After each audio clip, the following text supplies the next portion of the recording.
વિચાર ક્રાંતિ દર્શનમાં સ્વાગત છે.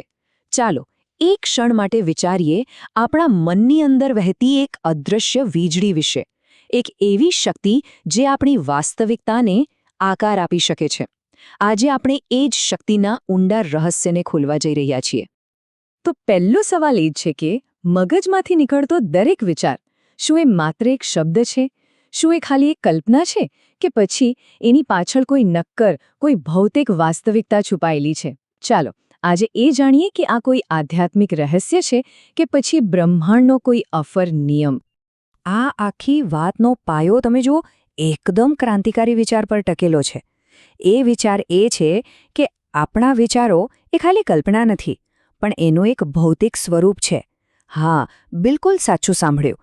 દરેક વિચાર એક વાસ્તવિક પદાર્થ છે. હવે આ સિદ્ધાંતને બરાબર સમજવા માટે આપણે એક ખૂબ જ ગહન સૂત્રનો સહારો લેવાના છે. આપણે એને કહીશું ડાયમંડ સૂત્ર. અને આ સૂત્ર આ આખી સમજણનો પાયો છે. જરા વાક્ય પર ધ્યાન આપજો. એ સ્પષ્ટપણે કહે છે કે વિચારોનું ભૌતિક અસ્તિત્વ છે, અને એ એટલું વાસ્તવિક છે કે હવે તો વિજ્ઞાન પણ એને માપી રહ્યું છે. આનો સીધો અર્થ શું થયો? એ જ કે આપણા વિચારો આપણી અંદર એક સાચી, માપી શકાય એવી ઊર્જા પેદા કરે છે. બરાબર.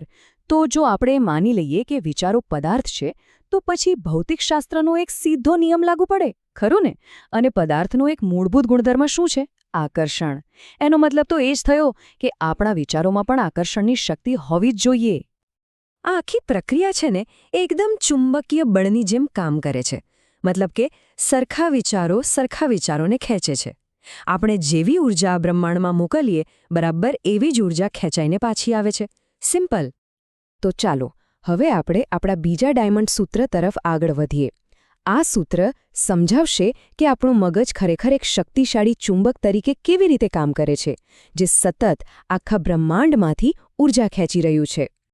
આ વાત ખરેખર અદ્ભુત છે, નહીં? મતલબ કે આપણું મન ખાલી વિચારો પેદા જ નથી કરતું, પણ એક રિસીવરની જેમ કામ કરે છે. એ બ્રહ્માંડમાંથી એના જેવા જ વિચારોને પકડીને પોતાની અંદર શોષી લે છે. ટૂંકમાં કહીએ તો આપણા વિચારોની ક્વોલિટી જ નક્કી કરે છે કે આપણે બહારથી કેવી એનર્જીને આપણી તરફ ખેંચીશું. તો અત્યાર સુધી આપણે શું સમજ્યા? કે વિચારો પદાર્થ છે અને એમાં આકર્ષણની શક્તિ છે. પણ આ બધી વિદ્યુત શક્તિઓમાં સૌથી મહાન, સૌથી પાવરફુલ શક્તિ કઈ છે? એવું તો શું છે જે આ વિચાર શક્તિને હજારો ગણી વધારી દે છે? અને એનો જવાબ છે વિશ્વાસ. આપણી ઊંડી શ્રદ્ધા. જ્યારે કોઈ વિચાર સાથે અતૂટ વિશ્વાસ જોડાઈ જાય ને, ત્યારે એ ખાલી એક વિચાર નથી રહેતો, એ એક સર્જનાત્મક શક્તિ બની જાય છે. એમ સમજો કે વિશ્વાસ એક એમ્પ્લીફાયર જેવું છે, જે વિચારોની વીજળીને એની મહત્તમ શક્તિ સુધી પહોંચાડે છે. અને બસ આ જ વાત આપણને આપણા અંતિમ અને કદાચ સૌથી શક્તિશાળી ડાયમંડ સૂત્ર તરફ લઈ જાય છે. એક એવું સૂત્ર જ્યાં આખી પ્રક્રિયાનું ફળ, એનું પરિણામ શું છે એ બતાવે છે. આ વાક્ય જુઓ, કેટલી સુંદર રીતે વિશ્વાસની તાકાત સમજાવે છે. આ ખાલી આશા રાખવાની વાત નથી, પણ એક એવી શક્તિની વાત છે જે સાચા અને ક્યારેક તો આશ્ચર્યજનક પરિણામો લાવી શકે છે. જ્યારે શ્રદ્ધા એકદમ મક્કમ હોય છે ને, ત્યારે પરિણામો પણ ચમત્કાર જેવા જ હોય છે. બસ આ બે શબ્દો આખી વાતનો સાર આમાં આવી જાય છે. વિશ્વાસો ફળદાયક. આ માત્ર એક કહેવત નથી, આ એક વચન છે, એક સાર્વત્રિક નિયમ.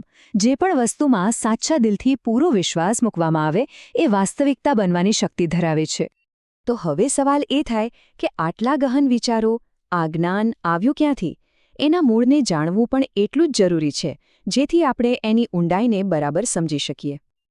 આ બધા જ અનમોલ સૂત્રો યુગઋષિ પંડિત શ્રીરામ શર્મા આચાર્યજીની ખૂબ જ પ્રસિદ્ધ હિન્દી પુસ્તક માનવીય વિદ્યુત કે ચમત્કારમાંથી લેવામાં આવ્યા છે. આ એક એવું પુસ્તક છે જે માનવ ચેતનાની અંદર છુપાયેલી શક્તિઓ પર ખૂબ ઊંડાણપૂર્વક પ્રકાશ પાડે છે. તો આ બધી વાતચીતનો સાર શું નીકળ્યો?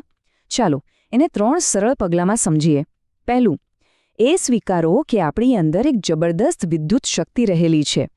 બીજું, હંમેશા સારા અને રચનાત્મક વિચારો કેળવો. અને સૌથી અગત્યનું, ત્રીજું, એ વિચારોમાં દ્રઢ વિશ્વાસ રાખો. અને છેલ્લે, બસ એક વિચાર, જો બધી જ શક્તિ આપણા વિચારોમાં જ રહેલી છે અને આપણે દરેક ક્ષણે આપણી દુનિયા જાતે જ બનાવી રહ્યા છીએ, તો પછી સવાલ એ જ છે કે આજે કઈ વાસ્તવિકતાનું નિર્માણ કરવાનું પસંદ કરી રહ્યા છીએ.